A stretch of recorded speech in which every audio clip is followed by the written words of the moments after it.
Itu ada budak DM aku, kata nak bekerja. Dan aku macam biasalah aku tanya, kerja kat mana sebelum ni. So bila dia sebut nama kedai tu, jadi kedai tu kawan aku.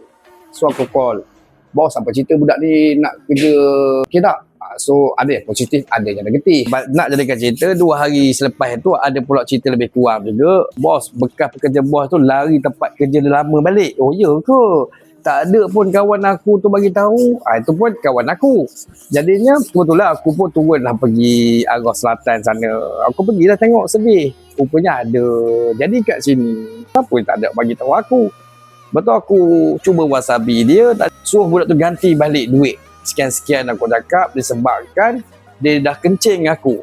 So dia cakap, kalau ada ruang datang sini boleh kita berjumpa. Macam tu pula. Cubalah kalau kawan aku datang aloya, takkanlah aku nak menjuruk macam headlamp black aku ni. Itulah dianya common sense tu yang penting. Kita nak jaga kawan. Kalau budak aku lari, aku tak akan jilat balik lah. Just kita bagi tahu je. Tak ada masalah apa.